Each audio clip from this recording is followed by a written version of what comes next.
Hello friends, welcome to three born talkies. आज जो movie के बारे में मैं आपको बताने जा रही हूँ वो एक कोरियन रोमांटिक ड्रामा है जिसका नाम है बी विथ यू। तो चलिए आज की नई मूवी के सफर पर।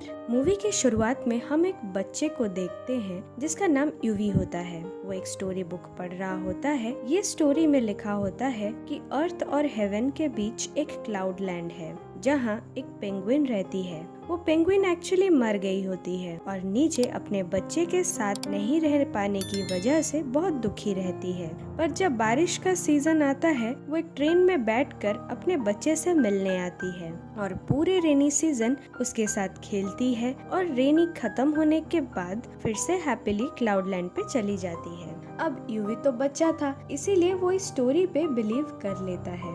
यहाँ हमें पता चलता है कि यूवी की मॉम मैरी की डेथ हो चुकी है और आज उनका फ्यूनरल है। घर पे भी इसलिए बहुत लोग आए हुए हैं। वो लोग बात कर रहे होते हैं कि यूवी के बर्थ के बाद ही उसकी मॉम की तबीयत खराब हो गई और फिर उनकी डेथ हो गई। अब ये सारी बातें यूवी दरवाजे के उस तरफ सुन लेता है और खुद को अपनी मॉम की डेथ का जिम्मेदार मानने लगता है। ऐसे ही कुछ दिन बीत जाते हैं और एक रात यूवी अपनी मॉम को बहुत मिस करने लगता है। इसीलिए वो अपनी मॉम की कबर्ड में जाकर उनके कपड़ों के साथ सो जाता है। सुबह हम यूवी के पापा माइक को देखते हैं जो कि यूवी के लिए ब्रेकफास्ट बना रहे थे। वो यूवी को उठाने जाते हैं पर वो यूवी को उनके रूम में नहीं पाते। वो उसके मॉम के कबर्ड में जाकर फिर से ढूंढने लगते हैं तो वहाँ उन्हें यूवी मिल जाता है। अब यूवी उठकर सीधा टीवी देखने आता है जहाँ वेदर रिपोर्ट चल रहा था। अब टीवी बताती है कि एक वीक में मॉनसून आने वाला है जिससे कि बारिश होगी। ये सुनकर यूवी दौड़ता हुआ अपने पापा के पास जाकर उनसे बारिश के बारे में पूछता है तो वो बताते हैं कि हाँ, बारिश तो हर साल आती है और फिर चली जाती है। ये सुनकर यूवी अपने पापा को उसके मॉम से मिलने के लिए एक्साइटेड रहने को बोलता है। यूवी की बात सुनकर माइक कुछ नहीं बोलता, यूवी को सच भी नहीं बताता क्योंकि वो तो बच्चा है। सच्चाई जानकर उसका दिल टूट जाएगा। अब फिर यूवी बताने लगता है कि रेनी सीजन में मॉम ने प्रॉमिस किया है कि वो लौट आएंगी। उसके बुक में भी ऐसा लिखा है और मॉम तो झूठ नहीं बोलती, इसीलिए वो जरूर आएंगी। तभी माइक भी उसका मन रखने के लिए कह देता है कि ठीक है, फिर तो हमें उनका वेट करना चाहिए। ठीक है, हम मॉनसून का वेट करेंगे। अब यूवी भी ब्रेकफास्ट करके रेडी हो जाता है और माइक और वो स्कूल के लिए निकलते हैं। यहाँ माइक सिंगल फादर होने की वजह से उनका घर हमेशा बिखरा रहता है। थोड़ी ही देर में माइक और यूवी स्कूल पहुँच जाते हैं जहाँ आज सभी फादर्स को अपने बच्चों के साथ रेस में पार्टिसिपेट करना था। अब माइक भी रेस में पार्टिसिपेट करता है पर थोड़ी दूर भागते ही उसे चक्कर आता है और वो बेहोश हो जाता है। ये देखकर यूवी दौड़ता हुआ अपने पापा के पास आ जाता है। अब स्कूल खत्म होती है और जब वो घर इवनिंग में जा रहे होते हैं तभी यूवी माइक को बताता है कि बारिश आने वाली है, इसीलिए हमें इस बार ज्यादा ब्लैंकेट्स धोने पड़ेंगे क्योंकि इस बार मॉम भी आएंगी। ये सुनकर भी माइक उसे कुछ नहीं बोलता और उसकी बातों पे हामी भर देता है। अब दूसरी सुबह जब यूवी उठता है तो देखता है कि बारिश हो रही है। वो खुशी के मारे अपने पापा को उठाता है और खुद रेनकोट पहनकर रेलवे स्टेशन की तरफ भागने लगता है। अब माइक भी उसके पीछे जाने लगता है। वहाँ पहुंचकर दोनों वेट करने लगते हैं। अब यहाँ बहुत टाइम बीत जाता है पर उसकी मॉम नहीं आती तो माइक यूवी को थोड़ा कन्विंस करने की कोशिश करता है पर यूवी तो कंफर्म था कि आज उसकी मॉम आने वाली है, इसीलिए वो अपने पापा की बात नहीं मानता। अब बहुत देर होने पर माइक यूवी को उठाकर अपने साथ घर लेकर आता है। यूवी बहुत रेजिस्ट करता है पर माइक उसे घर की ओर ले चलता है क्योंकि उसे पता था कि ये क्लाउड लैंड की बातें बस एक स्टोरी है। पर जब वो घर की ओर आ ही रहे होते हैं तभी उन्हें टनल के पास किसी लड़की को देखते हैं। यूवी यहाँ फिर से श्योर हो जाता है कि फाइनली उसकी मॉम आ गई है। अब वो दोनों जब दौड़कर उस लड़की के पास जाते हैं और जब उसके फेस से उसके हेयर उठाते हैं तो दोनों शॉक्ड हो जाते हैं। ये एक्चुअल में यूवी की मॉम मैरी ही थी। यूवी जहाँ मैरी को देखकर बहुत खुश हो जाता है और उससे मॉम बोल के गले लगा लेता है, वहीं माइक अभी भी शॉक में होता है। पर यहाँ मैरी को कुछ याद नहीं होता, इसीलिए वो यूवी को बार बार पूछती है कि वो कौन है, वो यहाँ टनल में कैसे आई। यहाँ यूवी उसे कहता है कि वो उसका बेटा यूवी है और वो उसे लेकर अपने घर चला आता है। घर आते ही वो अपनी मॉम को उनकी पिक्चर्स दिखाता है और कहता है कि वो क्लाउडलैंड से आई हैं। इवन वो उन्हें डेथ के बारे में भी बताता है। अब ये सब सुनकर माइक यूवी को अपने साथ ले जाता है और उसे कहता है कि शायद हमें ये सारी चीजें अभी मॉम को नहीं बतानी चाहिए, क्योंकि इससे फिर से वो बीमार हो जाएंगी और हमें फिर से छोड़कर चली जाएंगी। यूवी भी ये समझ जाता है और इस बार जब मैरी इन्हें पूछती है तो यूवी और माइक एक नई कहानी बना देते हैं। वो कहते हैं कि वो क्लाउडलैंड हॉस्पिटल में एडमिट थी और कल ही ठीक होकर आई है, और आज जब वो सभी रेलवे स्टेशन के पास हाइड एंड सीक खेल रहे थे तभी वो बेहोश हो गई, जिसकी वजह से अभी उसे कुछ याद नहीं है। अब मैरी भी इस बात पे बिलीव कर लेती है। दूसरे दिन माइक फिर से यूवी को स्कूल छोड़कर आता है, पर इस बार यूवी उसके जाते ही घर चला आता है और अपनी मॉम को घर पे आकर बोलता है कि आज उसकी टीचर नहीं आई है, जिससे कि उसे और स्कूल ना जाना पड़े और वो पूरा दिन अपनी मॉम के साथ टाइम स्पेंड कर सके, क्योंकि 1 ईयर हो चुका है और वो अपनी मॉम को बहुत मिस कर रहा था। पूरे दिन यूवी अपनी मॉम के साथ बहुत खेलता है। जब इवनिंग में माइक घर आता है तो मैरी और यूवी उसे बॉक्सिंग खेल रहे होते हैं। अब डिनर का टाइम हो जाता है, पर यहाँ यूवी कहता है कि उसे उसके मॉम के हाथ की राइस केक खानी है। तो मैरी रेडी तो हो जाती है, पर उसे कुछ याद नहीं होता, इसीलिए वो ऑयल में कुछ डाल देती है, जिससे कि वो चीज उस पे ही छिड़कने लगता है। पर सही वक्त पर माइक वहाँ उसे बचा लेता है, जिससे कि सारी गरम चीज माइक पर ही गिर जाती है। रात को मैरी जब माइक के ऊँट पे दवा लगा रही होती है तो बातों ही बातों में वो उससे कैसे मिली, उनमें क्या क्या रिलेशन था, ये सब पूछती है, क्योंकि उसे तो कुछ याद नहीं था। अब माइक भी अपनी स्टोरी बताने लगता है और जिससे कि हम फ्लैशबैक में चले जाते हैं। यहाँ हमें पता चलता है कि मैरी और माइक एक ही स्कूल में पढ़ते थे और माइक मैरी को पहले से ही पसंद करता था, पर कभी उसे बता नहीं पाया। अब स्कूल खत्म होने के बाद मैरी अलग सिटी में चली जाती है, जहाँ माइक उससे बहुत बार कॉल करने का ट्राई करता है, पर उससे बात नहीं हो पाता। पर एक बार लकीली कॉल लग जाता है, जिससे कि मैरी और माइक दोनों बात करते हैं और फिर मिलने का प्लान बनाते हैं। धीरे धीरे ऐसे ही उनमें प्यार बढ़ने लगता है और अब वो कपल बन जाते हैं। अब यहाँ माइक एक स्विमर होता है, तो जब वो नेशनल्स की प्रैक्टिस कर रहा था तभी वो अचानक बेहोश हो जाता है। जब डॉक्टर उसे चेक करते हैं तो वो बताते हैं कि उसके ब्रेन में कोई प्रॉब्लम की वजह से वो ज्यादा स्ट्रेस नहीं ले सकता, और अगर ज्यादा स्ट्रेस लेगा तो वो बार बार बेहोश होगा। इस चीज का कोई क्योर भी नहीं है। अब ये बात सुनकर माइक पूरा टूट जाता है और मैरी को ये बात बिना बताए ही वो उससे ब्रेकअप कर लेता है। इस बात को 1 साल बीत जाते हैं और माइक और मैरी दोनों अलग अलग रहने लगते हैं, पर माइक मैरी को भूल नहीं पाता, इसीलिए वो फिर से मैरी की सिटी में जाता है जहां मैरी पढ़ रही होती है। वो मैरी को देख तो लेता है, पर जब वो उसके पास जा रहा होता है तभी वो एक लड़के को दूसरी गाड़ी में मैरी के पास देखता है। उसे लगता है कि शायद मैरी मूव ऑन कर चुकी है और वो दूसरे लड़के के साथ खुश है, और वो वहाँ से चला जाता है। इस बात को कुछ ही दिन बीते हुए होते हैं कि माइक को मैरी का कॉल आता है और वो उसे मिलने आती है। आते ही वो माइक को हक कर लेती है और बताती है कि उसे माइक की प्रॉब्लम के बारे में सब कुछ पता है। अब हम प्रेजेंट में आ जाते हैं जहां मैरी और माइक क्लोज थे।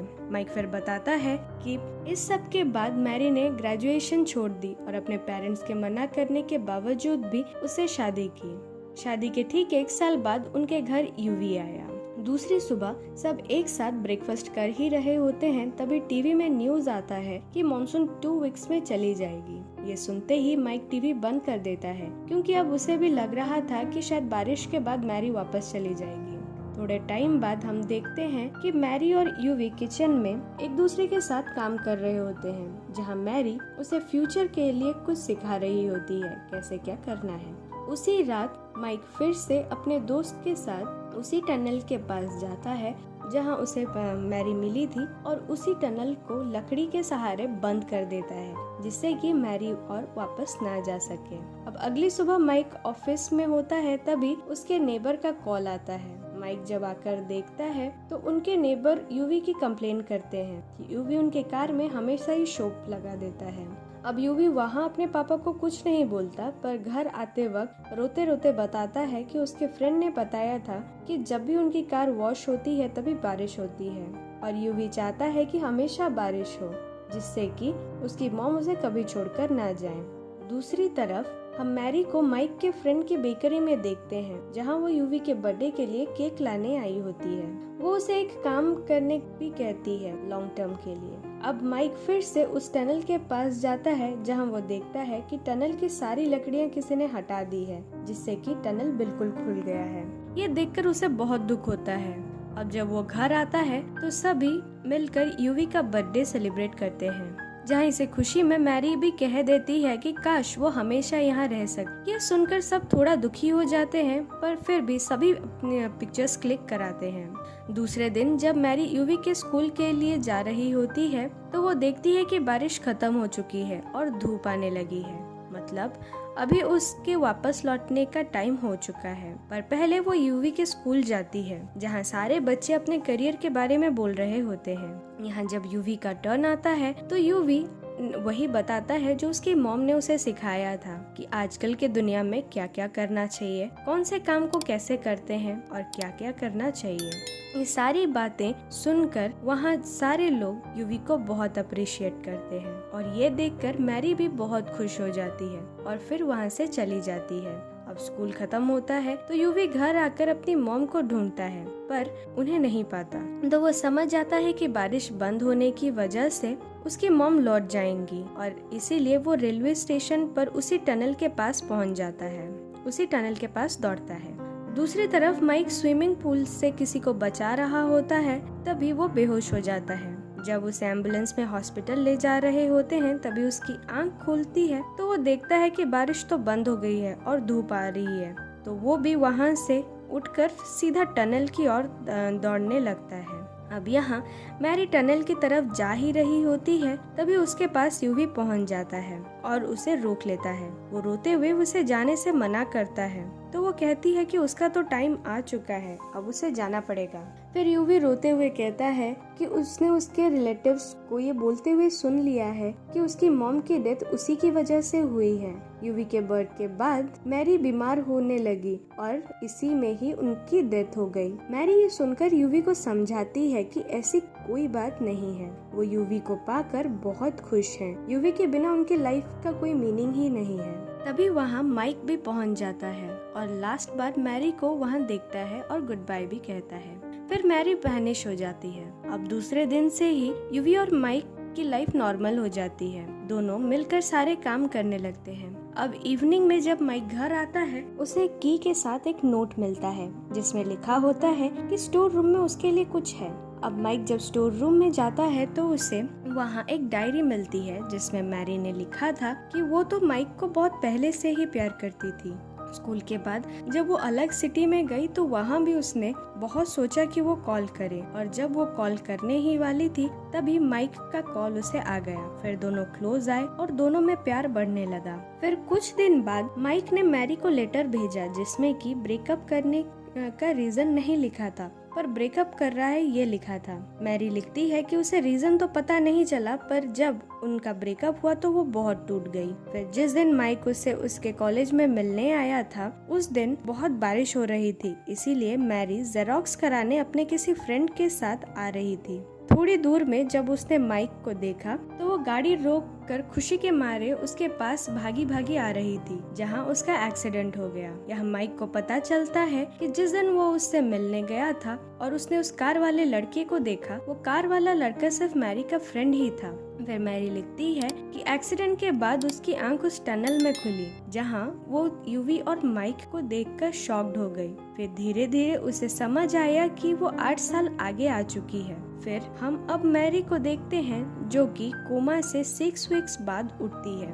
और उसे ये सब एक ड्रीम की तरह लग रहा था। फिर वो ये सब कंफर्म करने उसी जगह जाती है जहाँ वो यूवी के साथ। तभी उसे पता चलता है कि उसने टाइम ट्रेवल किया था। वो 8 साल आगे आकर अपना फ्यूचर देख रही थी, जहाँ उसे पता चलता है कि अगर वो माइक के साथ रही तो वो 8 इयर्स बाद मर जाएगी, पर अगर वो और किसी के साथ रही तो शायद बच जाए। पर यहाँ मैरी को माइक और यूवी के बिना अपनी लाइफ गवारा नहीं थी। वो ये भी कहती है कि शायद आज एक्सीडेंट इसीलिए हुआ क्योंकि 8 इयर्स बाद वो माइक और यूवी उसका वेट करे।